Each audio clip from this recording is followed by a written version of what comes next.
नमस्कार, मी शीतल राजू शिर्के. लोकवृत्तमध्ये तुम्हा सर्वांचे स्वागत. पाहूया आजच्या ठळक घडामोडी. समर्थकांची बैठक झाली पण उदयनराजेंचा सस्पेन्स कायम. हॉटेल राजयोगमध्ये राडा, तिघांवर गुन्हा दाखल. म्हसवडमध्ये नामदेव संजीवन समाधी सोहळा उत्साहात संपन्न. पवारांची राष्ट्रवादी आमदारांसोबत चर्चा, भिलांमध्ये राजकीय घडामोडींचा घेतला कमराबंद आढावा. महाराष्ट्राची जनता नालायक आहे, मराठी भाषेची अस्मिता आणि छत्रपतींच्या किल्ल्यांचे न होणारे संवर्धन यावर प्रखर मत सुबोध भावे यांनी केले व्यक्त. साताऱ्यात ड्रंक अँड ड्राईव्हच्या केसेस, रात्री उशिरापर्यंत धडक कारवाई सुरू. खासदार उदयनराजे लवकरच संकटातून बाहेर पडतील, युवराज संभाजीराजेंचा विश्वास.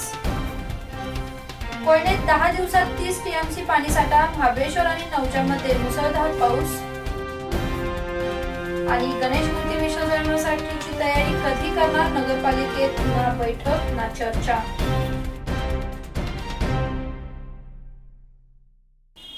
बातमीपत्र सविस्तर. खासदार श्रीमंत छत्रपती उदयनराजे भोसले यांनी न्यायालयीन लढाईचा मार्ग अवलंबावा की पोलिसांसमोर हजर व्हावे, या अनुषंगाने त्यांच्या समर्थकांची बैठक होणार होती. त्या बैठकीकडे पोलिसांचे लक्ष लागून होते. दरम्यान ही बैठक झाली, मात्र बैठकीतील तपशील नेमका काहीच समजू शकला नाही.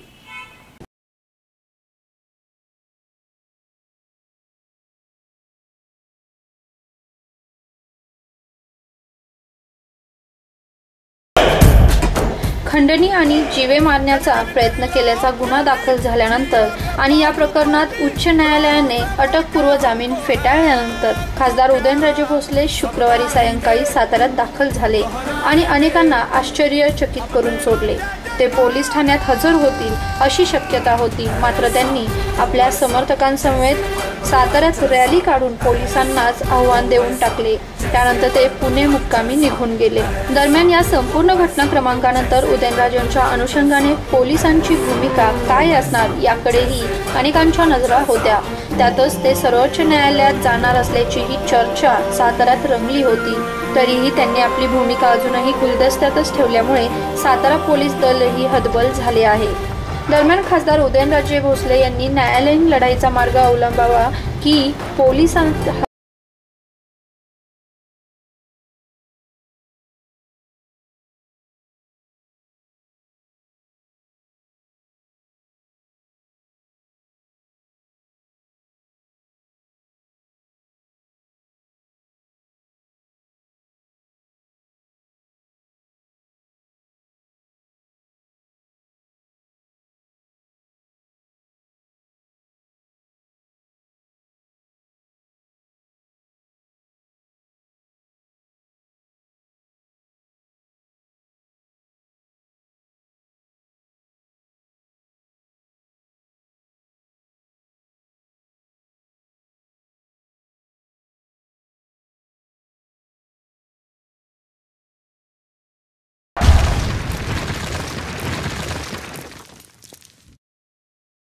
साताऱ्यातील हॉटेल राजयोगमध्ये तिघांनी राडा केल्याप्रकरणी शहर पोलीस ठाण्यात गुन्हा दाखल झाला आहे.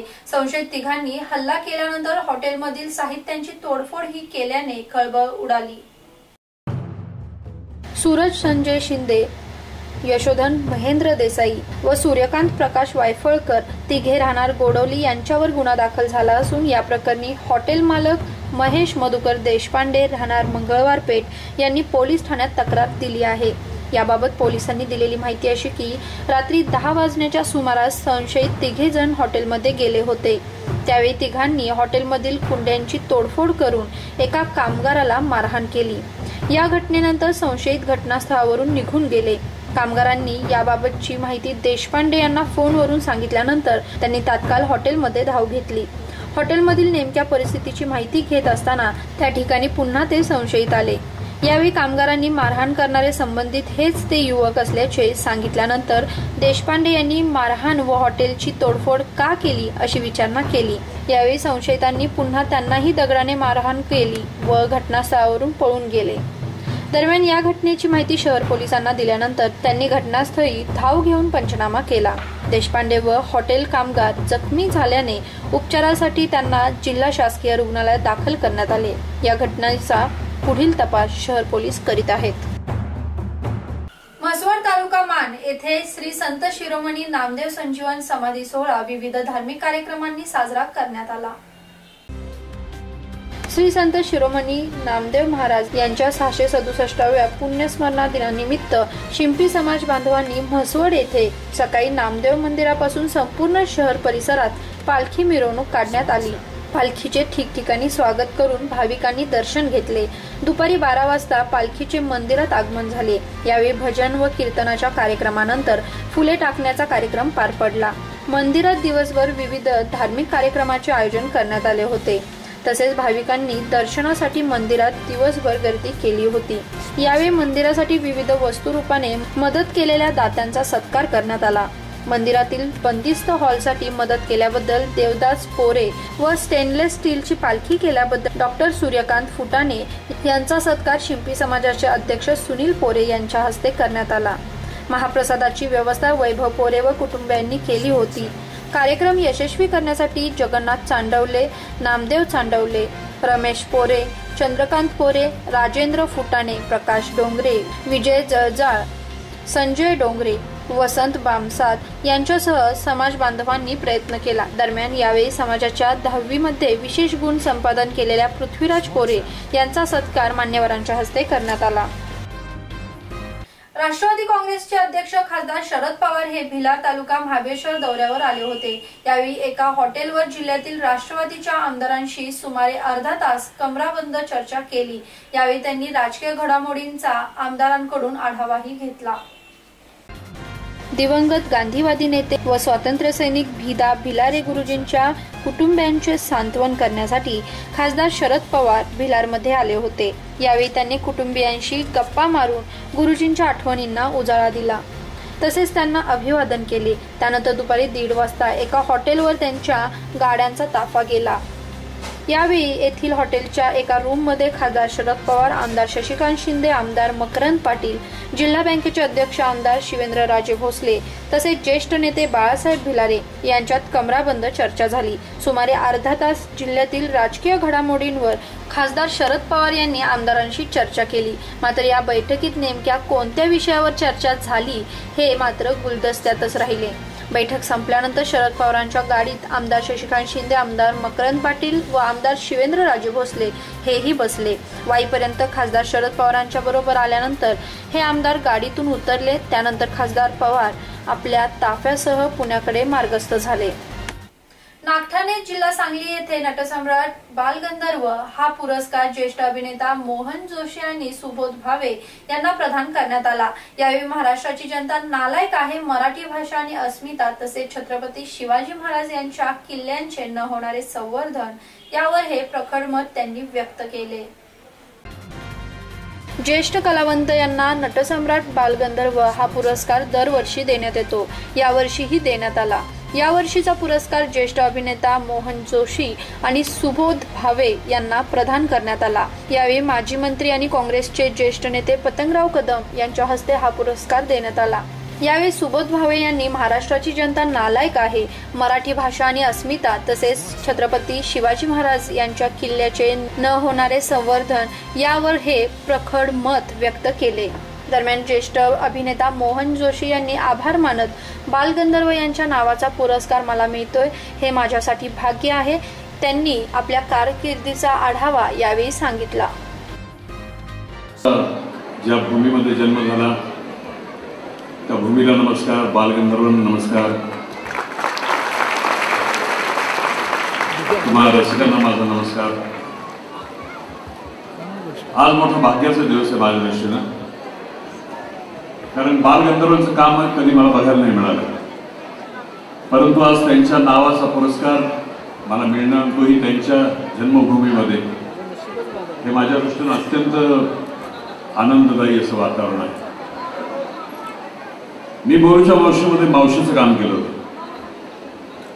अत्र्यांना जे अपेक्षित होतं की मावशी ही त्यांनी त्या पुस्तकामध्ये लिहिलं आहे की स्त्रियांच्या हळदी कुंकवाला जाऊन बसून आल्यानंतर बाकीच्या स्त्रियांना कळत नाही की ही स्त्री आहे म्हणून किंवा ही पुरुष आहे म्हणून.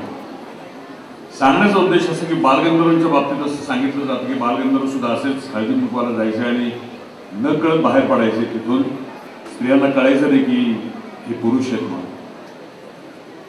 तर तशा प्रकारची भूमिका मला करायला मिळाली म्हणून त्याचं आज हे फळ मला मिळतंय असं मला वाटतं. मी आदरणीय विश्वजित कदम, आजचा हा पुरस्कार माझ्यासाठी खूप वेगवेगळ्या अर्थाने महत्त्वाचा आहे. एक तर आज तारीख आहे 22 जुलै 2017. 22 जुलै 2010 म्हणजे 7 वर्ष झाली या गोष्टीला. 22 जुलै 2010 रोजी नितीन देसाई या माझ्या मित्रांनी बालगंधर्ववरील सिनेमा करायची तयारी दर्शवली आणि 22 जुलै 2010ला बालगंधर्व सिनेमाची तयारी सुरू केली. आज त्याला बरोबर 7 वर्ष पूर्ण होतात. बालगंधर्वांच्या तयारी निमित्ताने मी त्यांच्या चरित्राचा अभ्यास केला, वेगवेगळ्या पद्धतीने अभ्यास केला, अनेक त्यांच्यावरची पुस्तकं वाचली, अनेक लोकांना भेटलो. बालगंधर्वांची मुलगी तेव्हा जिवंत होती, कोल्हापूरला अतिशय आजारी अवस्थेत त्या होत्या, पण माझ्या सुदैवाने त्यांना भेटू शकलो. 15 दिवसात त्यांचं निधन झालं, पण कदाचित त्यांचा आशीर्वाद की त्यांच्या वडिलांची भूमिका मी करू शकलो. अनेक लोकांना मी भेटलो, अनेक पुस्तकं मी वाचली, पण जिथे त्यांचा जन्म झाला त्या नागठाणे मात्र मी येऊ शकलो नव्हतो. मला असं वाटतं की आज खऱ्या अर्थाने माझ्या बालगंधर्वातल्या भूमिकेला कंप्लिशन मिळालं, एक वर्तुळ पूर्ण होतं ना, की जसं तुमच्यातले अनेक जण पंढरपूरची वारी करतील, तर पंढरपूरची वारी परतवारी करणारे लोक आहेत. ती परतवारी केल्यानंतर त्यांचं एक वर्तुळ पूर्ण होतं की वारी केली आणि परत आपली वारी केली. तसं माझं झालंय की बालगंधर्वाच्या सिनेमाची सुरुवात केली, पण आज त्यांच्या या जन्मभूमीला, त्यांच्या या पवित्र भूमीला माझे पाय लागल्यानंतर आज खऱ्या अर्थाने माझी बालगंधर्वांची वारी पूर्ण झाली. त्यांच्या नावाचा पुरस्कार, त्यांच्या जन्मभूमी पुरस्कार, आणि सगळ्यात अजून एक महत्त्वाची गोष्ट म्हणजे ज्यांच्या बरोबर मला हा पुरस्कार मिळतोय ते मोहन जोशी. मी त्यांना काका म्हणतो, एक तुमचे काका, एक आमचे काका. आखाडीच्या निमित्ताने सातारा शहर वाहतूक विभागाने दुपारनंतर नाकाबंदी करून ड्रंक अँड ड्राईव्ह करून वाहनांच्या केसेसला सुरुवात केल्यानंतर वाहन चालकांमध्ये खळबळ उडाली. प्राथमिक माहितीनुसार 6 जणांवर गुन्हा दाखल झाला असून रात्री उशिरापर्यंत कारवाईचा धडाका सुरू होता. आखाडीच्या निमित्ताने दिवसभर पर्यटनासाठी दुचाकी व 4 चाकी मोठ्या प्रमाणात साताऱ्यात आल्या होत्या. सायंकाळी उशिरा वाहतुकीला कुठेही अडथळा येऊ नये यासाठी वाहतूक विभागाने खबरदारी घेतली. ठिकठिकाणी नाकेबंदी करून दुचाकी व 4 चाकी चालवणाऱ्या चालकांची ड्रिंकिंग टेस्ट करण्यात आली. पोलिसांच्या या कारवाईमुळे वाहन चालकांमध्ये तंतरली. रात्री 8 वाजेपर्यंत तब्बल 6 ड्रंक अँड ड्राईव्हच्या केसेस केल्याची माहिती सहाय्यक पोलीस निरीक्षक युवराज हांडे यांनी संबंधितांवर गुन्हे दाखल करून खटले न्यायालयात दाखल केले जाणार आहेत असे सांगितले. दरम्यान रात्री उशिरापर्यंत ही कारवाई सुरू राहणार असल्याची माहितीही पोलिसांनी दिली होती. खासदार श्रीमंत छत्रपती उदयनराजे भोसले यांच्याशी माझी चर्चा झाली असून सध्या ते या संकटातून जात आहेत, त्यातून ते लवकरच बाहेर पडतील. छत्रपती घराणे पूर्णपणे त्यांच्या सोबत आहे असा विश्वास कोल्हापूरचे खासदार संभाजीराजे छत्रपती यांनी व्यक्त केला.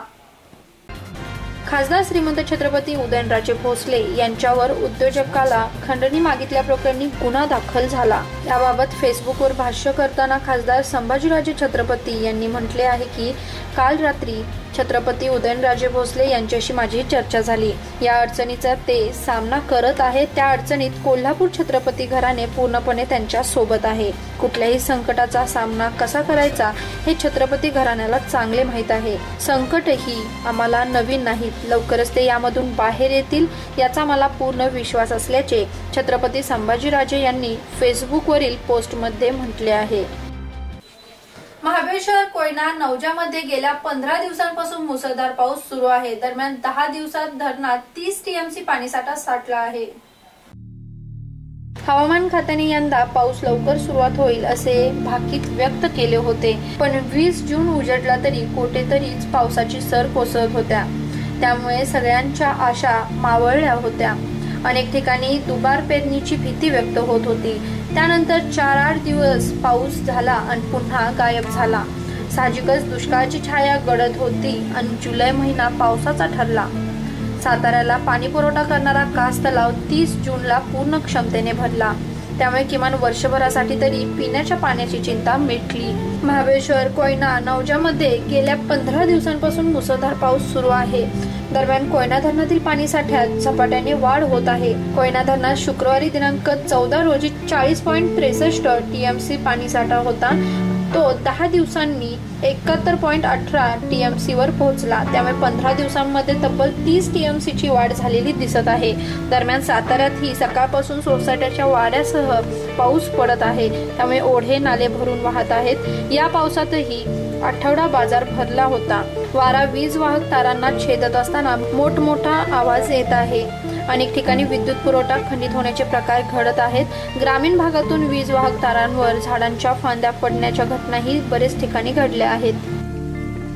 अवघ्या 1 महिन्यांवर गणेशोत्सव येऊन ठेपला असताना पालिकेकडून कोणतीही तयारी केलेली जात नसल्याचे चित्र सध्या दिसत आहे. दरवर्षीप्रमाणे यंदाही बैल गेला झोपा केला असे तर होणार नाही ना, असा सवाल उपस्थित होत आहे. गणेशोत्सवाच्या 2 महिने अगोदर सार्वजनिक मंडळाचे कार्यकर्ते व पदाधिकाऱ्यांची बैठक होणे अपेक्षित असते. मात्र आता 25 ऑगस्टला गणेशोत्सव सुरू होत असताना पालिकेने या विषयावर ब्र शब्द सुद्धा काढलेला दिसत नाही. त्यामुळे नक्की मूर्तीचे विसर्जन कोठे करणार हा प्रश्न प्रलंबित आहे. याबाबत बांधकाम विभागाच्या अभियंत्यांकडून वारंवार या विषयाची आठवण करून द्यावी लागत आहे. दरम्यान या विषयावर पुढील काही दिवसांमध्ये पालिकेत बैठक होण्याची शक्यता आहे. या बैठकीत मूर्तीचे विसर्जन नक्की कुठे करायचे, जागा कोणती असावी, पूर्वीची जागा मागावी की नाही या प्रश्नांवर चर्चा अपेक्षित आहे. या बैठकीनंतरच पालिका प्रशासन सक्रिय होणार असल्याची चिन्हे सध्या दिसत आहेत. पालिका प्रशासनाचे हेड असणाऱ्या मुख्याधिकारी शंकर गोरे यांची बदली जिल्हाधिकारी कार्यालयात डीपीओ म्हणून झाल्यानंतर त्यांनी पालिकेत येणेच बंद केले आहे. त्यामुळे त्यांनाही याच्याशी काही घेणे देणे नाही का असा सवाल उपस्थित होत आहे. सातारकरांच्या भावनांशी हा विषय जोडला गेला असल्यामुळे या प्रश्नी तत्काळ निर्णय घेणे गरजेचे आहे. गेली 2 वर्ष हा विषय गळ्यावर आल्यानंतर कृत्रिम तळ्यासाठी जागा निश्चित करण्यात आल्या. त्यानंतर अवघ्या 5 दिवसात सर्व तळे खोदले होते. त्यामुळे यंदा तरी या विषयावर वेळेत चर्चा होणे अपेक्षित आहे. अन्यथा एरे माझ्या मागल्या अशी अवस्था निर्माण होईल. पुन्हा एकदा पाहूया आजच्या ठळक घडामोडी. समर्थकांची बैठक झाली पण उदयनराजेंचा सस्पेन्स कायम. हॉटेल राजयोगमध्ये राडा, 3घांवर गुन्हा दाखल. म्हसवडमध्ये नामदेव संजीवन समाधी सोहळा उत्साहात संपन्न. पवारांची राष्ट्रवादी आमदारांसोबत चर्चा, भिलांमध्ये राजकीय घडामोडींचा घेतला कमराबंद आढावा. महाराष्ट्राची जनता नालायक आहे. मराठी भाषेची अस्मिता आणि छत्रपतींच्या किल्ल्यांचे न होणारे संवर्धन यावर प्रखर मत सुबोध भावे यांनी केले व्यक्त. साताऱ्यात ड्रंक अँड ड्राईव्हच्या केसेस, रात्री उशिरापर्यंत धडक कारवाई सुरू. खासदार उदयनराजे लवकरच संकटातून बाहेर पडतील, युवराज संभाजीराजेंचा विश्वास. कोयनेत 10 दिवसात 30 टीएमसी पाणीसाठा. महाबळेश्वर आणि नौजामध्ये मुसळधार पाऊस. आणि गणेश मूर्ती विसर्जनासाठीची तयारी कधी करणार, नगरपालिकेत ना बैठक ना चर्चा.